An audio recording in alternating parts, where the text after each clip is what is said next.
King Edward VI College, Centre number 20570. Theatre Studies, Unit 2. Performance of Bertolt Brecht's The Threepenny Opera. My name is Thomas Barnett, my candidate number is 113990. And I play McKeith, Tiger Brown, and a walk-on as a whore. I'm also in the ensemble. My name is Amelia Cooter, my candidate number is 3170, and I play Jenny, Mr Peachum, Smith, Tiger Brown, and I'm part of the ensemble. My name is Chloe McMurray, my candidate number is 113536, and I play Mac, Tiger Brown, Jake, Filch, and Beggar, and I'm part of the ensemble. My name is Mary Senior, my candidate number is 3715, and I play Dolly, Jenny, a constable, and McKeith. I'm also part of the ensemble. My name is Harriet Ellis, my candidate number is 113238, and I play Hall 1 and 2, Lucy, Smith, and I'm part of the ensemble. My name is Ashley Mackenzie, my candidate number is 113533, and I play Mrs Peachum, Betty, and I'm also part of the ensemble. My name is Sophie Simmons, my candidate number is 113732, and I play Smith, Mr Peachum, Old Whore, and I'm part of the ensemble. My name is Laura Pentreath, my candidate number is 3621, and I play Lucy, Polly, Vixen, and a constable, and I'm also part of the ensemble.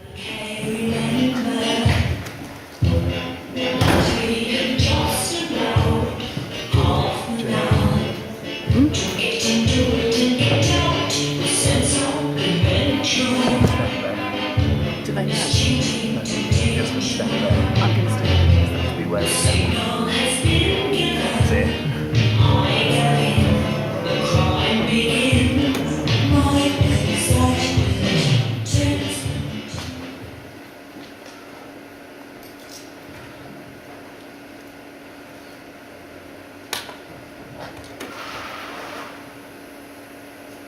Oh no. Oh yes. Oh no. Oh yes. Oh no.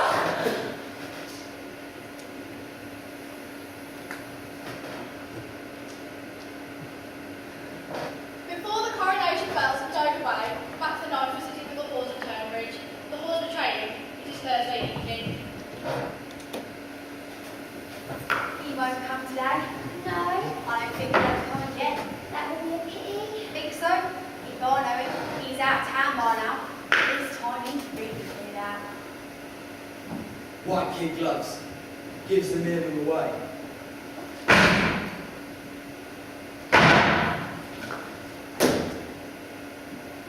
My coffee. My fault. Why are they? It's my Thursdays.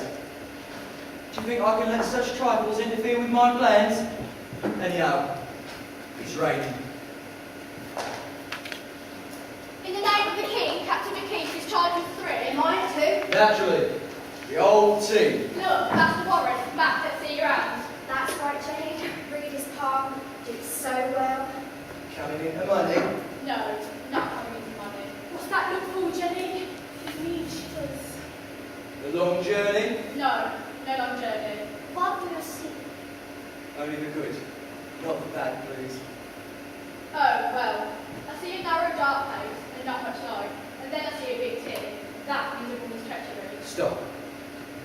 I'd like to know more about that narrow, dark place. And what's this treacherous woman's name? All I see is it begins with a J. Well, then you're quite wrong. It begins with a P. Mac, when the coronation bells start ringing at Westminster, you'll be in for a sticky time. Go on. What's the matter? That guy's wrong. There was only 3 of them. Exactly. Nice lingerie you got there. From the cradle to the grave, underwear first, last, and all the time. I never wear silk.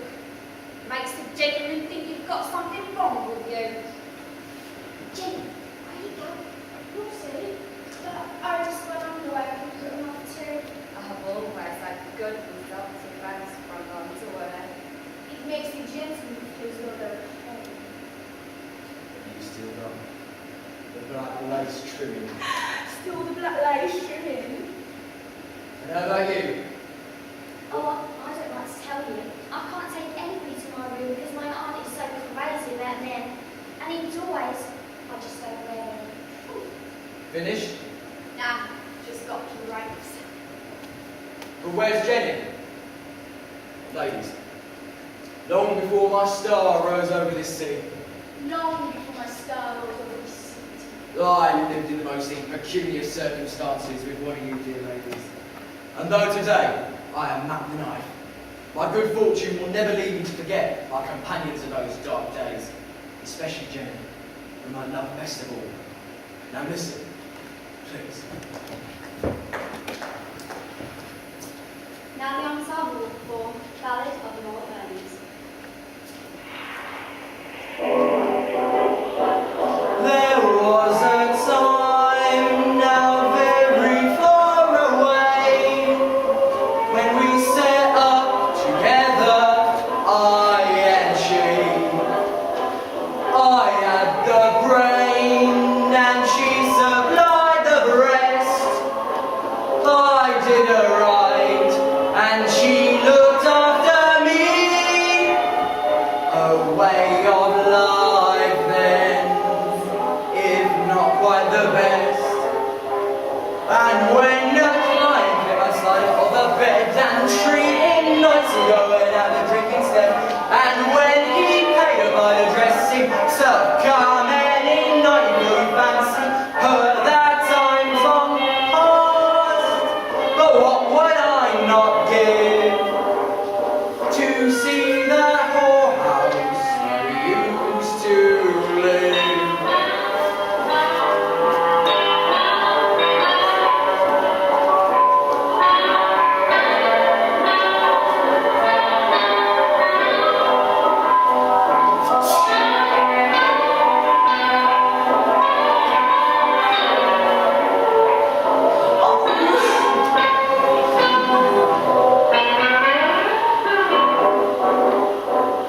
That was the time, now very far away. It was so sweet and actually where it and when the cash ran out, the feathers really flew. You don't let's say, I'm going to pull your skirts. A skirt is nicer, but no skirt would do. Just like his ginger and the very string, I'd ask him straight to say what he was doing. Then he lashed out on me and down the stairs. I had the bruises of the non-40s.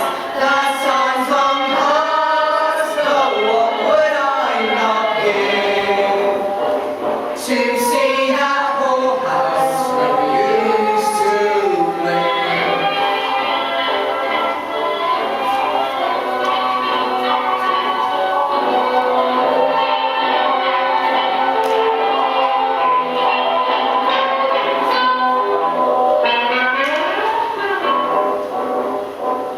That was the time, now very far away. Not that the bloody time seemed to have looked up. When afternoons were all I had for you. I told you she was generally booked up. The nights more normal, but daytime will do. Once I was pregnant, so the doctor said. So we reversed positions on the bed, Before his rape meant the premature. but in the end we flushed you down the sewer. That's all from past, but what would I not give To see that whorehouse where we used to live.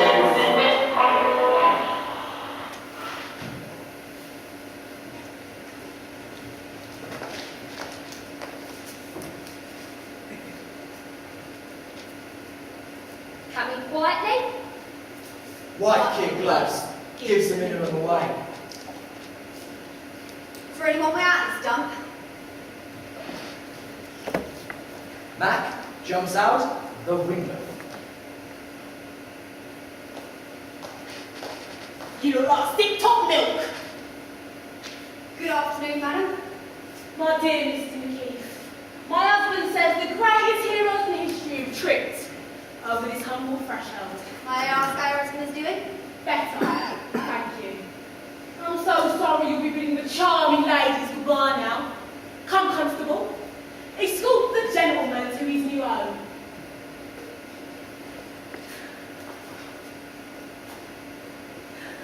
Ladies, if you wish to visit him, you'll invariably find him in. From now on, the gentleman's new address will be the Old Bailey. I'll need me roast these horse. I'll settle the bill. Goodbye, ladies. No cupcakes, what's happened? Where's Mac? The water's Maria. Good God. And me here reading. Lord, never.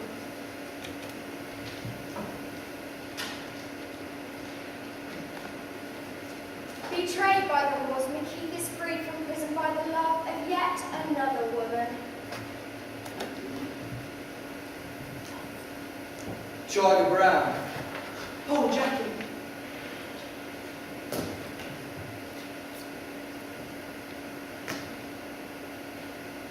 If only my men don't catch him. Oh, I hope to God he's riding out beyond Highgate, thinking of his Jackie. Oh, but he's so frivolous. Oh, great men. If they bring him in, and he looks at me with those faithful, friendly eyes, I don't know if I'll be able to bear it. Still, the moon's out. If he is riding out across the heath, at least he won't stray from the path. What's that? Oh my God, they're bringing him in! Well, Fluffy, thank God we're home again. It wasn't. I did everything. Say something. Don't look at me like that, man. Your silence is killing me. Stop tugging on the rope, you swine! Oh, say something, man. Say something to your poor Jackie. A kind word in his tragedy. He doesn't deem me worthy even of a word. That miserable Brown, the living picture of a bad conscience. And he calls himself a chief of police.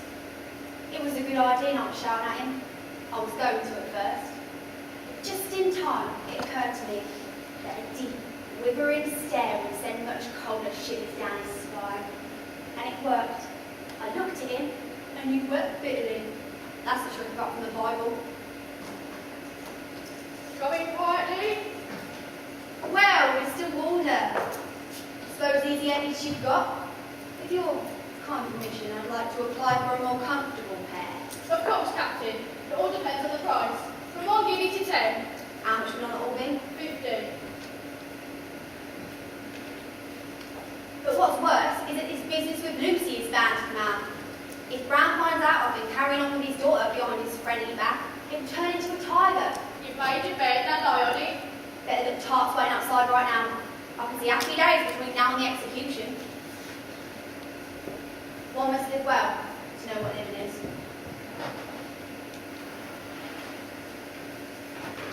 And now, for one night only, she has a voice of an angel. It's Miss Astra Mackenzie singing Ballad of Good Living.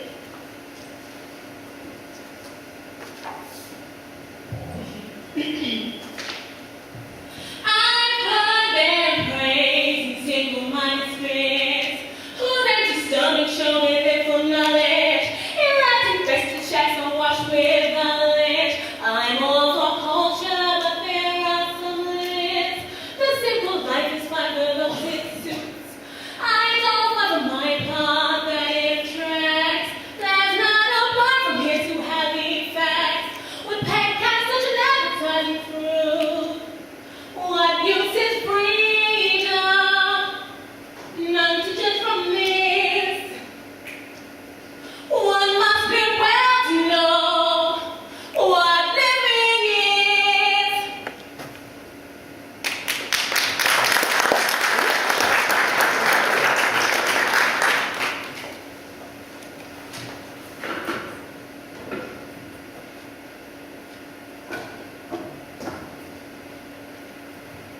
like kid gloves, gives the minimum wage. I only want to become an honest woman.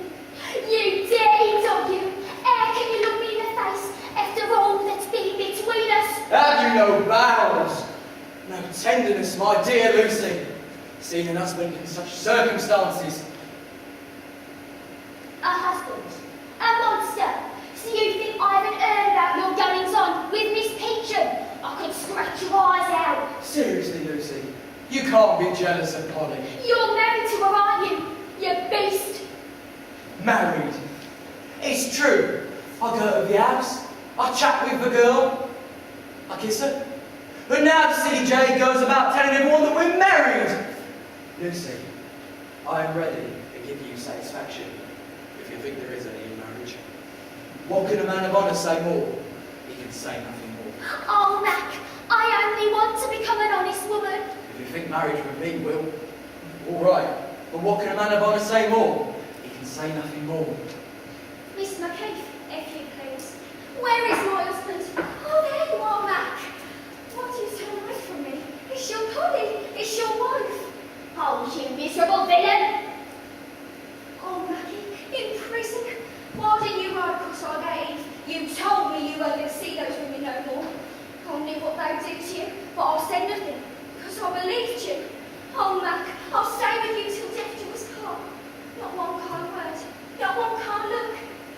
Or your Polly must be suffering to see you like this. Oh, that's a lot!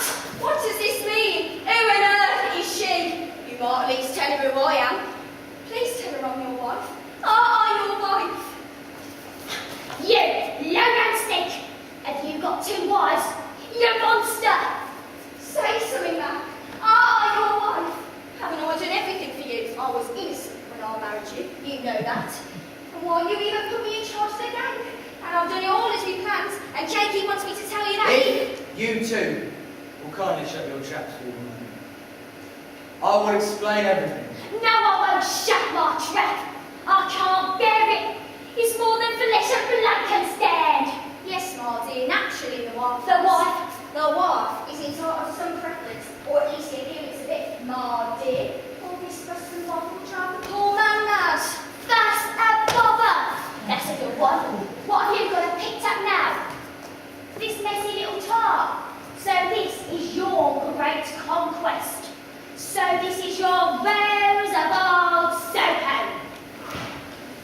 Running through the fire on here. Oh, it's the rough, it's the tough, weighing in and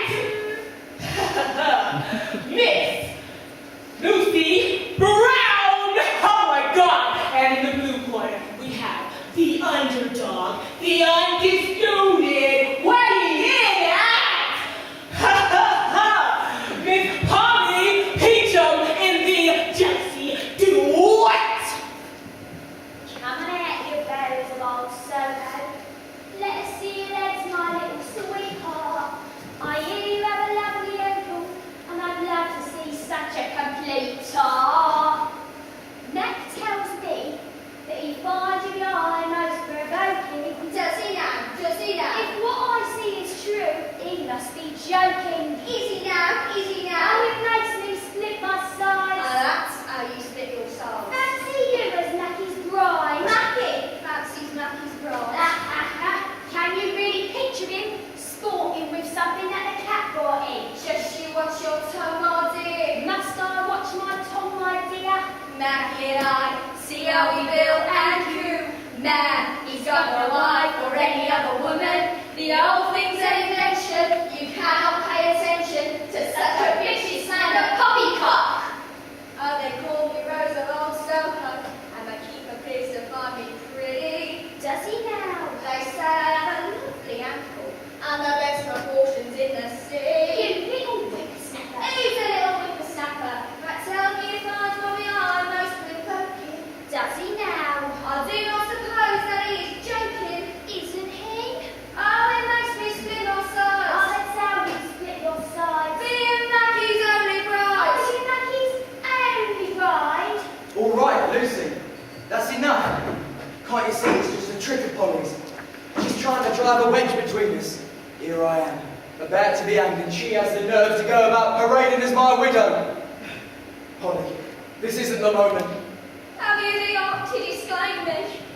And have you the art to go about acting like we're married? Oh, Polly, why do you have to add to my misery? Oh, Polly, Polly. It's true, Miss Beecham. You're putting yourself in a bad light.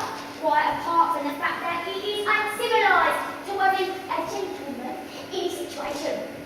The most elementary rules of decency, Mardy, ought to teach you, it seems to me, to treat a man with a little more reserve when his wife is present. Seriously, Polly, that's carrying the joke too far. And if my dearness, you start raising a row, even in this prison cell, I shall be obliged to send for the screw to show you the door. Ooh. I'm sorry, my dear.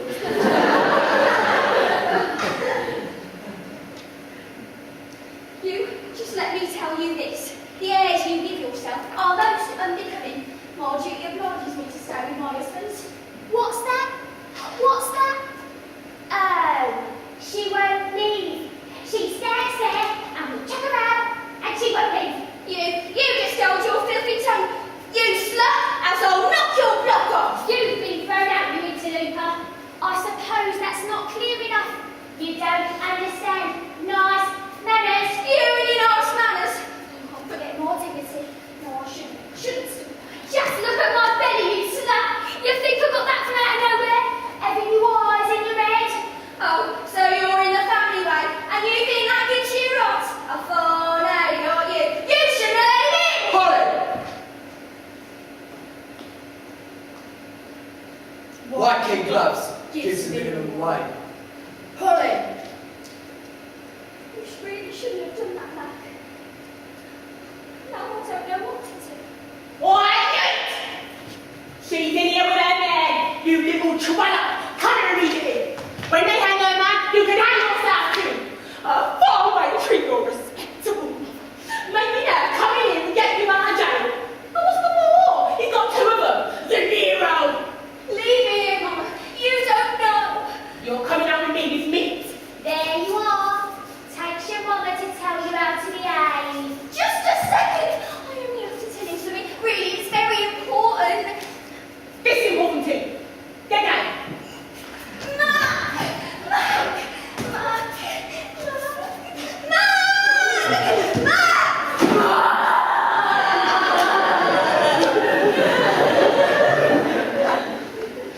Lucy, you were magnificent. Of course I felt sorry for her, so I couldn't treat the slut as she deserved. But just for a moment, you thought it might be some truth in what she said, didn't you? Yes, my dear. I did. But if there were any truth in it, my mother wouldn't have put me in this situation. Did you hear how she laid into me? My mother might treat a seducer like that, not son in law. Oh, Mac, it makes me happy to hear you say that. From the bottom of your heart. I love you so much. I'd almost rather see you in the gallows than in the arms of another. Isn't that strange?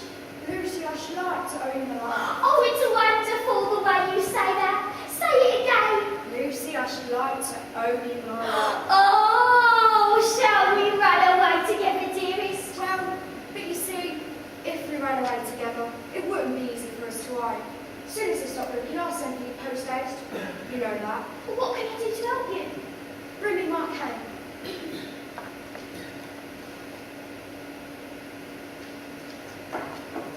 Lucy, the fruit of our love which you bear beneath your heart will hold us forever united.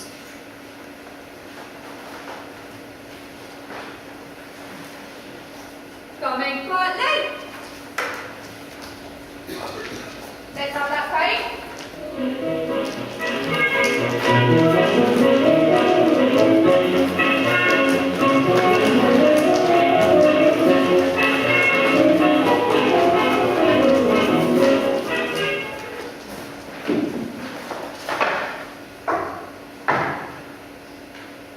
Charlie Brown. Hi, Jackie. Hey, Mac. No. Answer me. Please. It's your Jackie. Mac. Please be a good boy. Answer me. I can't take it any longer. Mackie. What's this? He's gone. Thank God.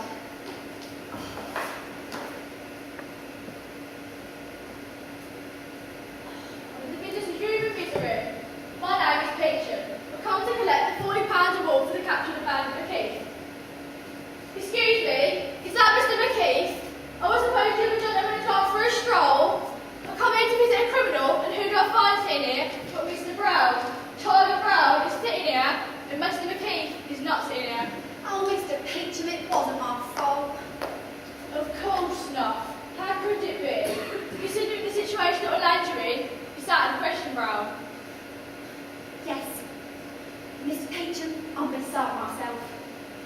I believe you. Terrible you must feel. It's this kind of helplessness that ties one's hands so. Them fellas get away with anything. Dreadful. Dreadful. Wouldn't you care to lie down a while? Just close your eyes and pretend nothing has happened. Imagine you're on a lovely green feather with little white clouds overhead. You must forget all about those ghastly things, those that are past, and most of all, those that are still to come. What do you mean by that? I would make all your fortune proud. If I were you, I should simply collapse, crawl into bed and drink hot tea. But most of all, I'd find someone to lay a soothing hand on my forehead. Damn it all! It's not my fault the fellow escaped. There's not much the police can do about it. I see. There's not much the police can do about it. You don't suppose the people will be back here again? Then your fate will be hideously unjust. People are sure to say, they always do, that the police should have let you escape.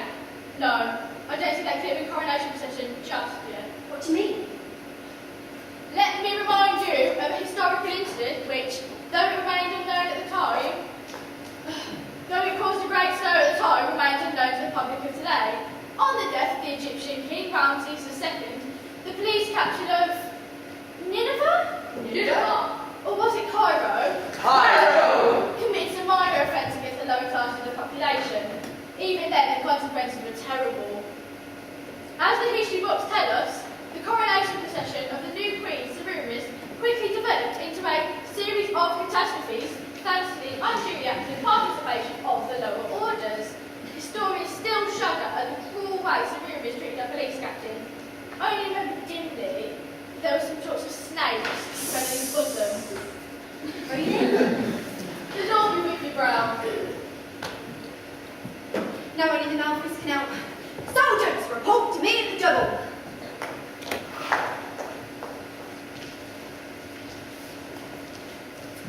That night, Peacham prepares his campaign. He plans to disrupt the coronation procession by a demonstration of human misery. At this moment in our 11 branches from Drury Lane to Threepenny, 1,432 gentlemen are working on signs like these, with the view of attending the coronation of our Queen. Get a move on! If you can't work, you can't beg. Call yourself a blind man, you can't even make a proper cake. That is supposed to be a child's writing, and you all think it was an old man.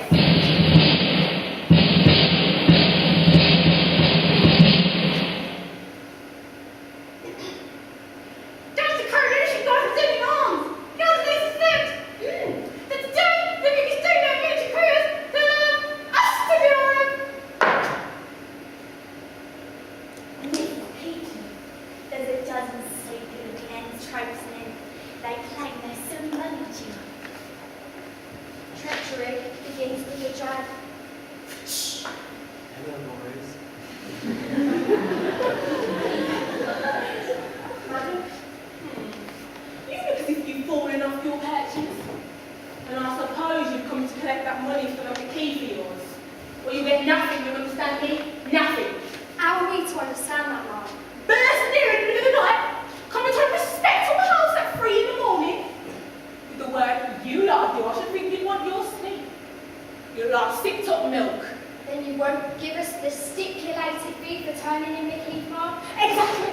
No 30 piece of silver for you. Why not, Mom? Because you're fine, Mr. Mickey, for scatting yourself across the 4 winds. And now, ladies, get out of my parlour! Well, I'll call that the limit. Just don't you try that nonsense. That's all I've got to say to you, not a nonsense. Filch, the ladies should be shown the door. I would be grateful if you would be so good as to hold your filthy tongue. If you don't, I'm likely to. What's going on? You haven't given them any money, I hope. The ladies. Is Mr. McKeith in jail or isn't he? Don't you talk to me about Mr. McKeith. You're not fit to black his boots. Last night, I had to let a customer go because it made me cry into my pillow, thinking how I had sold that gentleman to you. Yes, ladies, and what do you think happened this morning? Less than an hour ago, just after I had cried myself to sleep, I heard someone whistle. And out on the street stood the very gentleman I've been crying about, asking me to throw down the key. He wanted to lie in my arms and make me forget the wrong I'd done him. Ladies, he's the last sportsman left in London, and if our friend Suki Tawdry isn't here with us now, it's because he went on from me to her to console her too. Suki Tawdry? So now you know you're not fit to black that gentleman's boots. Miserable sneak. Filch! Run to the nearest police station. Tell them Miss McKeith's at Suki Tawdry's place. But ladies, what are we arguing for? The money will be paid out. That goes without saying.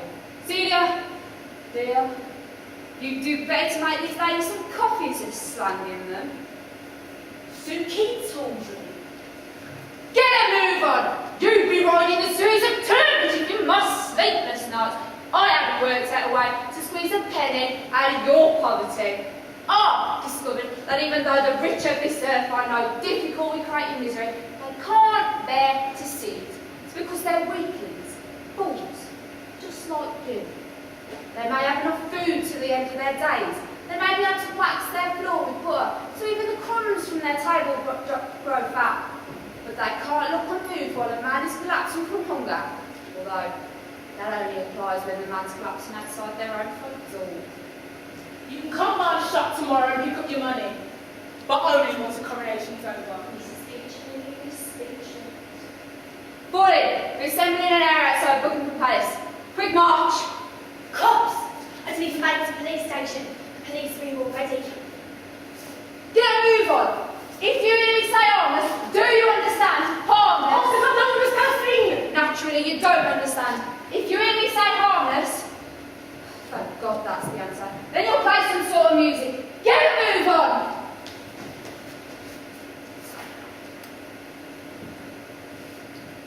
Tiger Brown, Paul Jackie, coming quietly. Here we are, and now, Mr. Beggar's friends, drastic action will be taken. But the Derby Line of Smith? Ah, here are some of those delightful signs. A victim of military tyranny. Is that you? Morning, Brown. Morning. Sleep well. What? Morning, Brown. Is he saying that to me? Does he know one of you? I don't believe I have the pleasure of your acquaintance. Really? Morning, Brown. Knock his hat off. Look here! Since you're just passing by, passing I say, I may as well ask you to put a certain McKeith under lock and key. It's our time. Come on. Don't laugh, Smith. Tell me, Smith, how is it possible that such a notorious criminal should be running around loose in London? Because he's your pal, Brown. Who? Matt the Knight. Not me. I'm no criminal. I'm just a poor man. You can't abuse me, Brown. You've got the worst day of your life, haven't you? Care for some coffee? Girls, give the chief of police a sip. No, shh. That's no way to behave. Let's all be friends. We're all law-abiding people, and the law was great for one thing alone: the exploitation of those that don't understand it, or prevent you by making misery by obeying it. And anybody who wants to crumble this exploitation must obey the law strictly. I see. Then you believe our judges are corruptible? Not all, sir, not all. Our judges are absolutely incorruptible. It's more than money can do to make them give a fair verdict.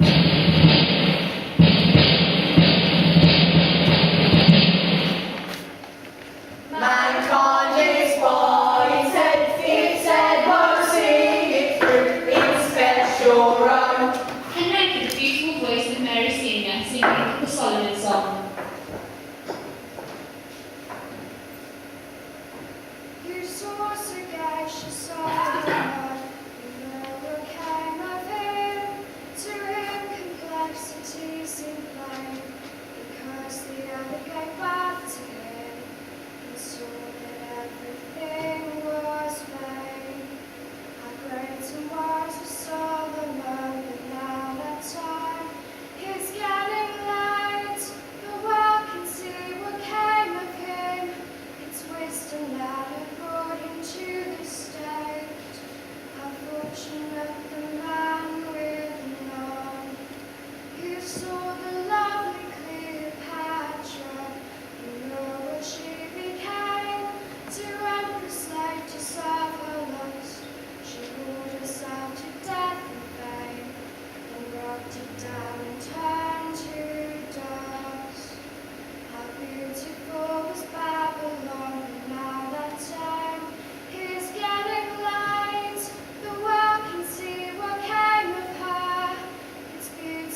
pursuit. I only want to become a policewoman. Coming right, Miss, Mrs. McKee wishes to speak with you. Miss McKee, show me. Mrs. McKee, if you please. Good morning, madam. Madam, good morning. What is it, please? Do you recognise me? Of course, I know you. I've come to beg my pardon for the way I behaved yesterday. Very interesting. I have no excuse to offer for my behaviour, but my misfortunes are sin. Madam, you must forgive me. I was stung by Mr. McKee's behaviour. He really should not have put us in such a situation. And you can tell him so when you see him. I shan't be seeing him. Of course you'll see him. I shall not see him. Forgive me, but he's very fond of you. Oh no, you're the only one who loves him, sure of that. Very kind of you. I could see at a glance that he's more devoted to you than I could ever have guessed. Do you mean that sincerely? Of course. Certainly. Very sincerely. Dear Miss Polly, I fear both of us have loved him too much. Perhaps. And now, I'd like to tell you how it all came about. 10 days ago, I met Mr. McKee for the first time at the Cuttlefish Hotel. My mother was there too. 5 days later, about the day before yesterday, we were married. And then yesterday, I found out he was wanted by the police for a variety of crimes. And today, I don't know what's going to happen. So you see, miss, it's not so simple. These past few hours, I can't stop thinking about him. And I can't help envying him the way he gave to you the other day. When I left him, only because my mother made me. He didn't show one sign of regret. Maybe he has no heart, and nothing but a stone in his breast. Maybe he has no heart, and nothing but a stone in his breast. What do you think? Lucy? Well, Maltesers, I don't know if Mrs. McKee's entirely to blame. After all, you should have stuck to your own class of people. Dear Miss, Mrs. McKee. Mrs. McKee. But that's quite true. Or at least as my father advised me, I should have kept everything on a strict business. Definitely.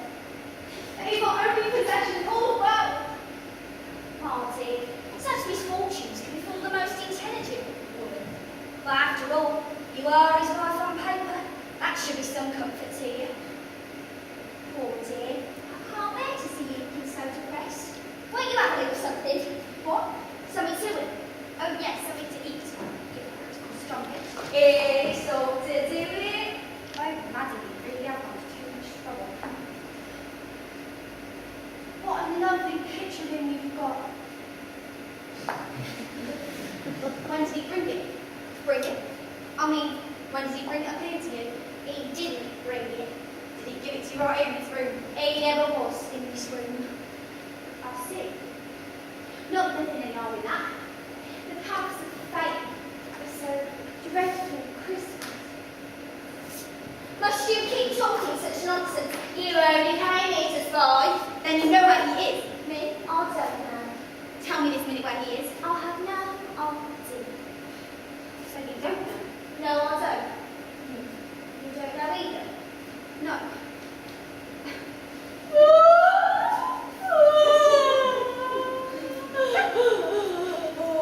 This is terrible. Now he has 2 commitments and he's gone. Oh, Marty, he's gone. This is really dreadful. I can't stand it any longer. I'm just glad I found such a lovely friend at the end of this tragedy. Would you care for it? Just a bit. Oh dear, sorry. You shouldn't be so good to me. Really, I don't deserve it. Oh, Polly, men aren't worth it. Of course men aren't worth it, but what else can you do? No, I'm going to have a clean rest of it. Will you be terribly cross? About what? He isn't really what? This is an all-flat crook. That's magnificent. Is it a cushion? You really are a critical stronghead. Look, you want happy? I'll make you a present of it. If you find him, you can keep him. What's that? He's smacking. They've caught him once again. This is the end.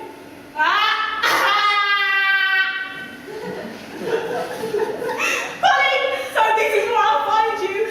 You must change your things. Your husband's been hanged. You'll make a lovely widow. But she'll have to cheer up a bit.